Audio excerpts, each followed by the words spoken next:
Bueno, muy bien, muy buenas noches para todos los participantes de nuestra primera revisión de tema del semestre 2024-2. Esta noche le damos la bienvenida a nuestras integrantes del semillero. Si quieres, avanza la presentación, por favor. A nuestras integrantes del semillero de investigación de farmacología en enfermería, Mariano Yola y Luisa Valentina Carvajal. Ellas son estudiantes de quinto semestre de enfermería de la sede Neiva. Queremos hacer también la anotación de que Luisa Valentina se encuentra en este momento realizando una pasantía, realizando su semestre académico con una universidad en Perú, así que ella nos va a acompañar entonces desde Perú y Mariana nos va a acompañar entonces desde Colombia. La presentación se ha hecho pues teniendo en cuenta la relevancia epidemiológica que ha tenido el virus Mpox, que ya nos irán a contextualizar un poco más en qué consiste o cuál es su relevancia o su interés eh, particular y qué tenemos que ver todas las enfermeras con el manejo de este tipo de pacientes. ¿Listo? Entonces, le damos una cordial bienvenida a Luisa Valentina y a Mariana Oyola, quienes nos van a realizar una contextualización y la presentación acerca del Mpox. Así que adelante, Mariana. Buenas noches a todos. Mucho gusto. Mi nombre es Mariana. Como lo venía mencionando el profe Ángel, hoy traemos para ustedes una actualización sobre este virus del Mpox. Con mi compañera Luisa hacemos parte de un semillero de investigación, CIFE, Semillero de Investigación de Farmacología en Enfermería.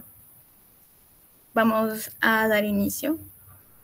En el contenido de la presentación tenemos la línea de tiempo, el virus, la epidemiología, la presentación clínica, tratamiento, medidas de prevención y control. En la línea de tiempo tenemos o iniciamos desde 1958 hasta el 2022. En 1958 fue el primer caso notificado de Mpox, fue en un niño que tenía 9 meses.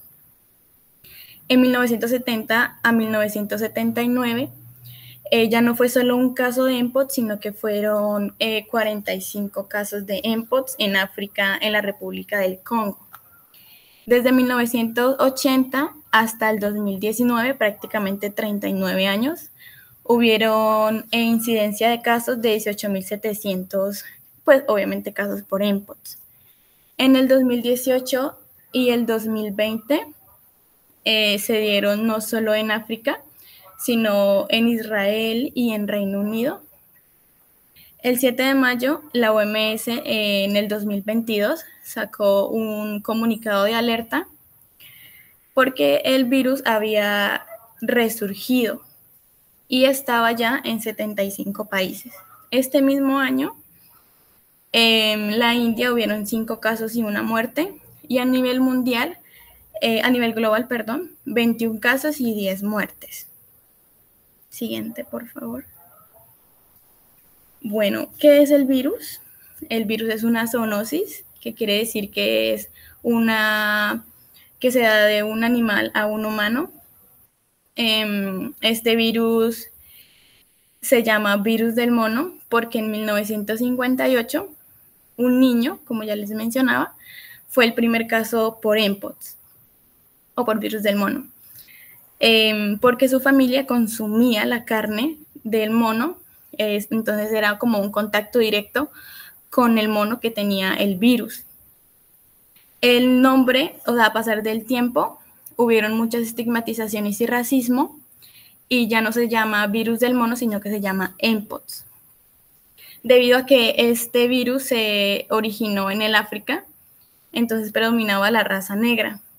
Entonces daba mucho paso para el racismo y la estigmatización para esta población. Siguiente, por favor. En la familia de este virus, Hetspos-viridae, su subfamilia es Chordopoxvirinae, su gen Orthopoxvirus, su especie Monkeypox virus. Cabe recalcar que en esta misma especie se encuentra el virus de la viruela. Su gen modifica el ADN de la célula humana. Siguiente, por favor. En este recuadro podremos ver los casos y muertes confirmadas por el mpox en el 2024 hasta la fecha, siendo Estados Unidos ocupando el primer lugar. Desde el 2022 hasta el 2024, Estados Unidos tenía un total de casos confirmados de 33.814, en Brasil de 12.206 casos confirmados ocupando el segundo lugar, y Colombia en el tercer lugar con 4.262 casos. Cabe resaltar que en Colombia todavía hasta la fecha no hay muertes por mpox. A comparación con Estados Unidos o Brasil, México, Perú, Canadá tampoco tiene casos por mpox. Siguiente. En esta gráfica vemos como una línea de tiempo de la incidencia de los casos desde el 2022 hasta el 2024. En el 2022, recordemos que hubo un comunicado de la OMS de alerta por la reincidencia del virus. En el mes de agosto fueron numerosos los casos, más de 7.000 casos en un mes. Y en el 2024, en el año que estamos cursando, en enero fue el mayor número de casos, más de 200 casos. Siguiente, por favor. En esta imagen podremos ver cómo va repartido entre meses del 2024, desde mayo hasta agosto. Yo les mencionaba que en la línea de tiempo habría que prácticamente tuvieron que pasar más de 20 años para que hubieran 10.000 casos de incidencia por mpox. Y aquí solo en cuatro meses, desde mayo hasta agosto, hay más de 1.000 casos nuevos por mpox. Siguiente, por favor. En esta gráfica vemos los casos confirmados de mpox según la semana epidemiológica en Colombia. La primera semana con mayor número de casos, que son 10, y las semanas siguientes van fluctuando el número de casos. Siguiente, por favor. En la transmisión, pues como ya les mencionaba, es una zoonosis que va de un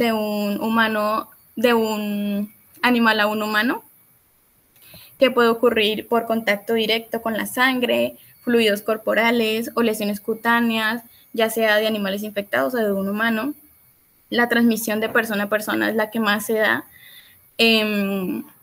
ya sea por un contacto con un exudado de la piel o de una lesión, una costra, a través de la saliva, las excreciones respiratorias o por alimentos contaminados, ropa contaminada, el contacto físico o el contacto sexual. Este virus tiene un periodo de incubación de 5 a 21 días. Va a depender de la exposición que tengamos. Si tenemos una exposición no invasiva, el periodo de incubación va a ser de 3 días. Pero si la exposición es compleja e invasiva, va a durar menos días, que es 9 días de incubación. Siguiente, por favor. La presentación clínica tenemos dos fases, la fase prodrómica y la fase de brote. En la fase prodrómica tenemos la hipertensión, la cefalea, la mialgia, la astenia severa, la linfadenopatía, que es la inflamación de los ganglios linfáticos. Y en la fase de brote tenemos las lesiones dermatológicas, que están en la cara, en el tronco, en las extremidades superiores e inferiores. Estas lesiones, la OMS lanzó unos parámetros para identificar en qué carga de erupción pues está el paciente. Tenemos que de 5 a 25 lesiones es benigno, de 26 a 100 lesiones es moderado, de 101 a 250 lesiones es grave y más de 250 lesiones es más grave. Siguiente, por favor. Aquí, pues como ya les venía mencionando, que la alteración es que náuseas, que vómitos, dolor de cabeza, dolor muscular, lesiones dermatológicas, linfadenopatía, que es principalmente inflamación de los ganglios linfáticos en el cuello, en el axila, en los genitales, la alteración de los laboratorios con hipoalbuminemia, leucocitosis, trombocitopenia, aumento de las transaminasas hepáticas y elevación del BUN. En la evaluación de las lesiones cutáneas, vamos a mencionar desde el día 1 que tenemos la lesión hasta el día que ya se termina. En el día 0 tenemos una lesión genital que se puede confundir con la sífilis y se puede tratar, pues si se confunde con la sífilis, claro está, con penicilina intramuscular. En el día 4 tenemos, cabe recalcar, que este virus se da más en los hombres que tienen relaciones con hombres, debido a su contacto estrecho, porque pues tienen relaciones anales. Entonces hay una relación sexual y hay un contagio del virus. Del día 4 al día 6 tenemos unas lesiones, más lesiones, no una, sino ya son varias. En el día 11 se confirma el caso de Mpox con un PCR positivo, ya con lesiones genitales. En el día 21 se hace un exudado de las lesiones faciales y sale un PCR negativo, pero el PCR positivo de las lesiones genitales. En el día 28, en las lesiones genitales ya sale el PCR negativo. En la evolución de las lesiones cutáneas, tenemos unas en el enantema, que son en el tronco, en las extremidades superiores e inferiores, y el exantema, que ya es en los genitales. Estas lesiones pueden durar de 2 a 3 semanas y van a depender de unas etapas. Empiezan con las máculas de 2 a 5 milímetros, que evolucionan a pápulas, luego a vesículas y luego a pseudopústulas. Desde el día 7 al día 14 después del inicio de estas lesiones dermatológicas, luego se deforman las costras y luego ya se secan y finalmente se caen.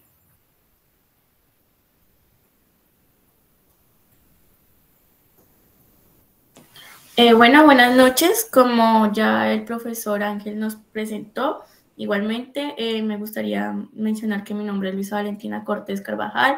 Soy estudiante de 5º semestre de enfermería en la Universidad Antonio Nariño de la sede de Neiva y pues quería continuar un poco con nuestra información que les estamos brindando. En este caso, continuaré con los casos, empezando con que en Colombia existen 2 tipos de casos, el caso probable y el caso confirmado.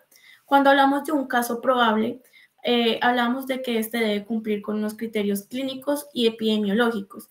Cuando hablamos de clínicos, quiere decir que la persona puede presentar alguna lesión o alguna úlcera o que tiene que presentar algún síntoma o muestra de que puede tener este virus. Luego seguimos con los criterios epidemiológicos. Cuando hablamos de criterios epidemiológicos, nos referimos a los antecedentes de la persona de los últimos 21 días. Entonces, en este caso, preguntamos con cuántas personas ha estado sexualmente, si ha tenido contacto directo con alguna persona que haya salido contagiada, que ya tenga un diagnóstico de Mpox, si tiene algún criterio médico de que sea un caso probable y algunos criterios que se tienen que ver relacionados con el Mpox. Luego hablamos de un caso confirmado. Cuando hablamos de un caso confirmado, nos referimos a de que se hizo la prueba PCR, que es como se determina si la persona tiene o no tiene el virus, y salió positiva para ortopoxvirus. Entonces, aquí ya se criteria como un caso confirmado. Luego hablamos de un diagnóstico. Para sacar un diagnóstico de Mpox, se tiene que mirar la historia clínica del paciente, la presentación clínica y las pruebas de laboratorio. Como hablábamos anteriormente, para determinar si la persona tiene o no tiene el virus, se puede hacer una prueba de PCR, que esta se toma normalmente en un tubo seco. Se puede hacer un ensayo inmunoabsorbente, que también es llamado ELISA, o se puede hacer el Western blot, que es como para determinar cuál es el virus que tiene la persona. Y por último, se puede realizar una prueba de inmunohistoquímica. Ahorita me quiero enfocar un poco más en el tratamiento, pero relacionado a la atención de pacientes. ¿Por qué? Porque es importante optimizar al máximo cómo están los pacientes. Esto con el fin de aliviar los síntomas, de gestionar las complicaciones y prevenir las secuelas que se puedan presentar a largo plazo. Es decir, evitar que se propague este virus, la transmisión del virus. También es importante mencionar que hay que evitar tocar cualquier llaga que haya en la boca o en los ojos, y que si vas a usar algún Listerine bucal o algunas gotas para cuidar estas llagas, que tienen que ser sin cortisona. ¿Por qué sin cortisona? Porque la cortisona debilita el sistema inmune. Entonces esto podría hacer más afectado al paciente. Y por último, cuidar la erupción dejando que se seque, o también se pueden implementar gasas húmedas para hacer que estas llagas se sequen más rápido. Luego hablamos de una prevención y control. Como mi compañera mencionaba antes, y se me hace importante mencionar acá de nuevo, existe una población en riesgo. Esta población son la comunidad LGTBI, en especial los hombres que tienen sexo con hombres por la relación estrecha y el sexo anal que practican, las personas trabajadoras sexuales y las personas que trabajan en el sector de salud. Entonces, es importante también tener en cuenta cuáles son los métodos de transmisión para así mismo prevenir y controlar. En este caso hablábamos de que se puede prevenir manteniendo relaciones sexuales, y sabemos que el único método de barrera que existe es el condón. Entonces, como medida de prevención, vamos a usar la protección en relaciones sexuales mediante el condón, que es el método de barrera. Luego tenemos evitar el contacto directo con personas que presenten erupciones o síntomas. ¿Por qué? Porque sabemos que dentro de los síntomas están las erupciones y pues pueden presentarse dolor de cabeza y otros síntomas, y sabemos que se transmite mediante el contacto directo. Entonces, hay que evitar el contacto con alguna persona que presente algún síntoma si queremos pues evitar que se propague el virus. También sabemos que es súper importante el lavado de manos, en especial en el personal de salud, ¿no? Pues porque tiene más riesgo. Sin embargo, cualquier persona que quiera cuidarse de este virus, y que la idea es que nos cuidemos del virus, debe hacer un lavado frecuente si sale a la calle, si tiene algún contacto con objetos desconocidos que no son de su casa y que pueden haber tocado a otras personas, porque pues sabemos que la transmisión también puede ser indirectamente. Entonces, algún objeto que haya tocado a una persona contagiada puede transmitirte a ti el virus. Entonces, por eso es importante que nos lavemos la mano frecuentemente, cada que podamos. También buscar atención médica si presenta fiebre, erupciones o ganglios inflamados. ¿Por qué? Porque sabemos que estos son los síntomas del mpox. Entonces, si la persona presenta alguno de estos síntomas, es importante acudir inmediatamente a algún centro de salud donde pueda ser atendido y pues puedan sacarle aquí sus pruebas de diagnóstico, como pueden ser el PCR. Luego tenemos la consulta sobre la vacuna si eres parte del grupo de alto riesgo. Como ya les mencionaba, los grupos de alto riesgo, y es importante mencionar que existen dos tipos de vacunas que más adelante explicaré un poco mejor. Además de que en esta población de riesgo también existen, pues pueden ser las personas inmunocomprometidas, los niños o las mujeres embarazadas. Y por último, promover el aislamiento en los casos confirmados para evitar la transmisión del virus a otras personas. Evidentemente, una persona que es diagnosticada con mpox debe ser aislada inmediatamente. Esto con el fin pues de no permitir que se propague el virus, y pues también el cuidado de la persona individualmente. Como acaba de mencionar, la persona diagnosticada con mpox debe ser aislada. ¿Hasta cuándo? Preguntarán ustedes. Bueno, pues la persona será aislada hasta que se resuelva completamente el rash, es decir, hasta que la última costra, que es la última fase de sanación del rash, se haya caído. Hasta ese momento la persona no puede dejar su aislamiento. Y también es importante mencionar que si vas a tener algún contacto con una persona diagnosticada con mpox, debes hacer el uso correcto de los elementos personales de protección personal, como sabemos que son las gafas, los guantes, nuestra bata desechable y el tapabocas. Continuando con las medidas de prevención y control, la OPS les recomienda a los países contagiados que presentan casos, que sabemos que son 75 ahora y que han aumentado. Esta OPS les plantea que deben tener un plan bien definido para vacunar a las personas que han tenido contacto cercano con casos confirmados, porque pues es importante hacer seguimiento de estas personas para evitar que pues, puedan tener el riesgo, el virus. Dentro de estas medidas de prevención y control también es importante mencionar que las personas mayores de 18 años necesitan, y bueno, adelantándome un poco el tema de las vacunas, la vacuna necesita de 2 dosis. La primera dosis se aplica y posterior a ella, 4 semanas después, se aplica la segunda dosis.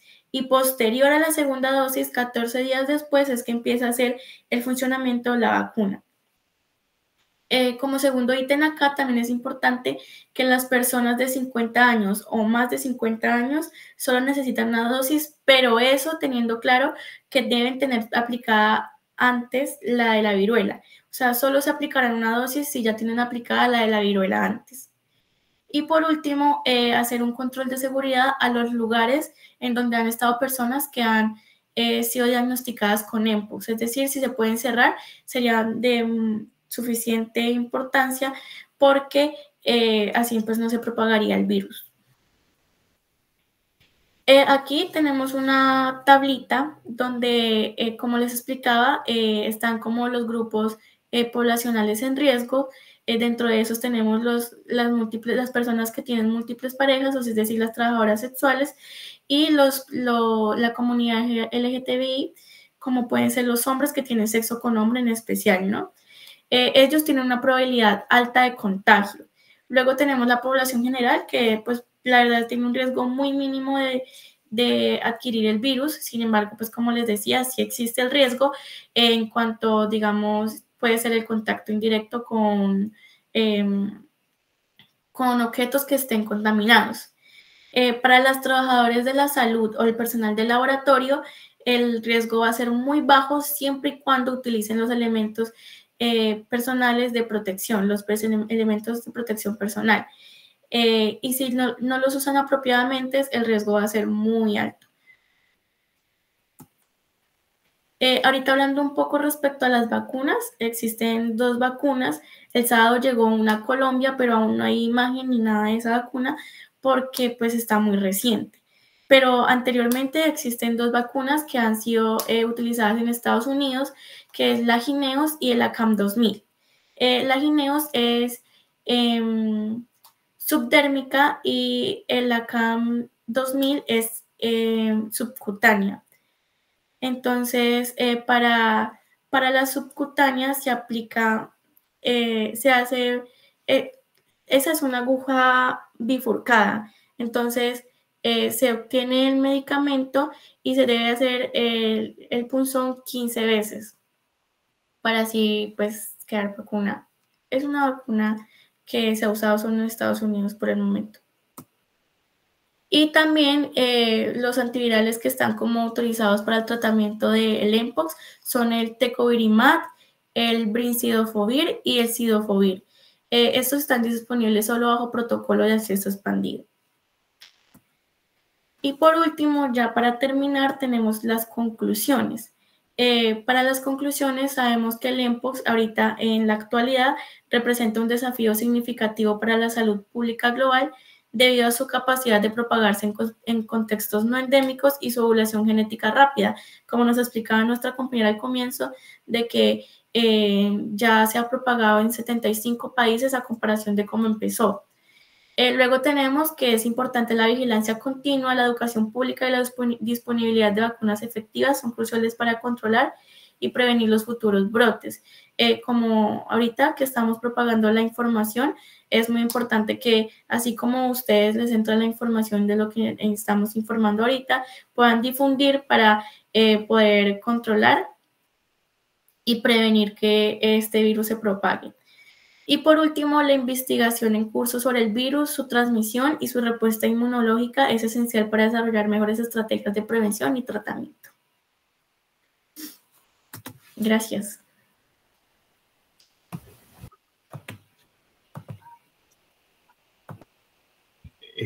Bueno, muchísimas gracias a Mariana y a Luisa Valentina. Creo que fue una presentación muy completa. Nos dieron una visión muy general y una contextualización acerca de este virus que cada vez va cobrando mayor importancia, no solamente en nuestro continente, en nuestro país, sino en general en el mundo entero. Sí, así que muchísimas gracias a las dos por la presentación. Creo que fue muy preciso, muy contextualizado, muy bien. Se tocaron diferentes aspectos y me parece que es un primer acercamiento bien interesante. Y tocaron también algunos puntos importantes relacionados con justamente la atención de enfermería, ¿sí? Y la importancia que tenemos dentro de este grupo interdisciplinario que debe cuidar y atender estos pacientes. De nuevo, muchísimas gracias a las dos, tanto a Luisa como a Mariana.